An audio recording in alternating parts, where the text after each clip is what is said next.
Hi guys, it's Amy from NailPolishBaby90 and welcome to today's video. Today I'm here with a swatch and review of the Autumn Ready to Wear collection from China Glaze. This has been out for some time now, or a little while, since like August time. But I do have the full collection, so I thought I would do a swatch and review for you guys. So if you're interested in this China Glaze collection, just keep watching. The first one is called Pleather Weather, and this is actually the one that Jess mentioned in one of our videos together.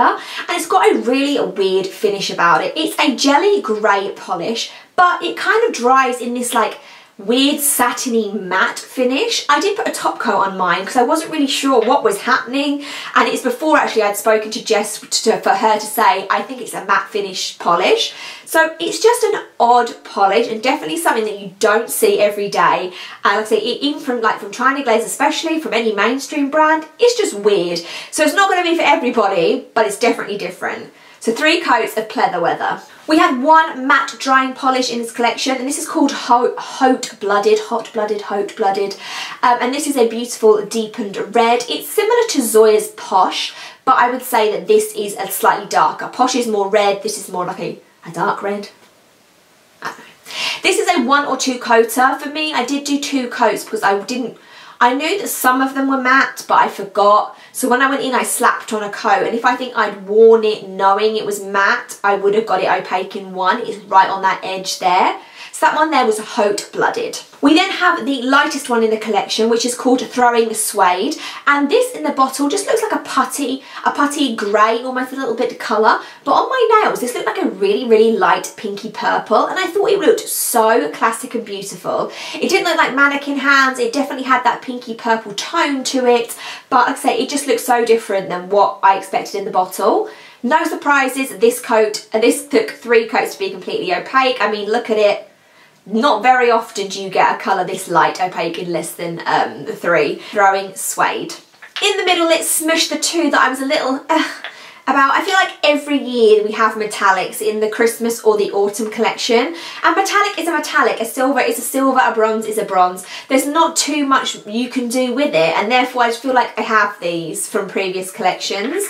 So the first one here is going to be called Chic Happens. The only thing slightly with this is maybe it has a little bit of a purple tinge to it. There's definitely something slightly off. It's not quite a straight up silver polish, but it's almost. So you may feel like you don't need this one. So that was 2 coats of Chic Happens. And the bronzy one is called Swatch Out, and it is a bronze formula. It's a bronze metallic. It's maybe, again, if I'm trying to be really picky and trying to be very optimistic, there's maybe a slight bit more silver in this than I've seen in some other polishes that are bronze, but it's just a bronze polish. So 2 coats of Swatch Out. We have 3 like mid-tone creams that just scream autumn to me. The first one is this blue, and this is called Sample Sizing Me Up.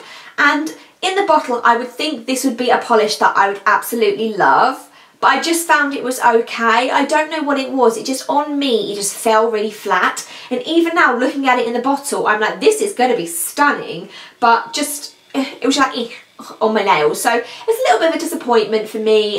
Just personally, I just felt that I didn't love it as much as I did on the bottle. It was the opposite to the putty cream one that I showed earlier. So that is Sample Sizing Me Up, and it was opaque in 2. One that I absolutely loved, and this is called Central Parker. I love olive creams this time of year. There's nothing better than a good green cream formula.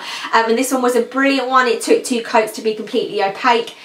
Probably not the most unique out of the collection. You can possibly find this in other brands or even in China Glaze itself, but if you don't have an olive green cream, this is a good one. So 2 coats of Central Parker. And the mustard yellow, I feel, has been like the hit of the collection from like an outside point of view. I feel everyone's talking about this yellow. And this is called Mustard the Courage, and it's a beautiful, ugly, pretty mustardy yellow. It's not too yellow, it's almost like a little green tone to me, and it did take, I want to say 2, I really want to say 2, but I don't think everybody's going to get this opaque in 2, so it's definitely a 2 or 3 coater, but something quite unique and quite different, and I don't think I've seen this in any other of the autumn collections. This is definitely something that's different. If you look at like Essie, Zoya, China Glaze and OPI, definitely stands out for that reason. So 2 or 3 coats of Mustard the Courage. We then have 3 that are like strange shimmery polishes, and I wasn't sure how I felt about these 3 if I'm completely honest. The first one is my favourite out of these 3, and this is called Autumn I Need That. I Need That, I think that's how he wants you to say it. The pun names on these are just real good. So this is a dark, I want to say it's like a dark bluey greeny base, and then there is a ton of little tiny flecks to them.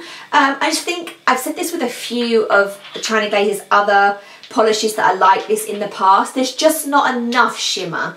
They just need more, because in the bottle this looks amazing, and on the nail it looked like fine, good, okay, but I just think if they'd had more shimmer it would have been better. So this is going to be 2 coats of Autumn I Need That. We then have Best Friends, which is kind of like a greeny charcoaly base with then a ton of tiny little flecks, and it's kind of makes this kind of metallic-y finishing looking. So it's almost like a green charcoal silver or chrome metallic finish polish, but I just wanted to up it. I just wanted more. I just wanted it to be amplified. In fact, this is quite tame. And that one was another 2 coater, so that was Best Friends. And then we have a purpley pink one, and that is Pay It Fashion Forward, and this is a purpley pink base with a pink shimmer. The pink shimmer does go to like almost like a gold as well, but I just want more shimmer. If these 3 had way like double the shimmer in them, I would just be so much more in love than what I was. These were just fine, okay, good. Pick them up in the sale, don't spend a lot of money on them. So that was Pay It Fashion Forward. And the last one, non-surprisingly, is a favourite, and this is You Don't Know Jacket, and it's just a dark blue cream. There's probably nothing that spectacular about it, but I just really love this. It reminded me of I Saw, You Saw, We Saw, Warsaw by OPI, where it's a dark blue, but it still remains blue in your nails. It's not going to be mistaken for black, which is sometimes where the line is. You don't want to get it too dark, where it's just black, but then you might want something that's not too bright, and I think this falls perfectly in the middle there, and it just looks beautiful. Almost a 1 coater, 1 or 2 coats of You Don't Know Jacket. So that was the autumn collection for China Glaze for 2018. This is available everywhere at the moment, so be sure to pick them up if you like any of them. Let me know what your favourites were down below, and I will see you soon. Bye.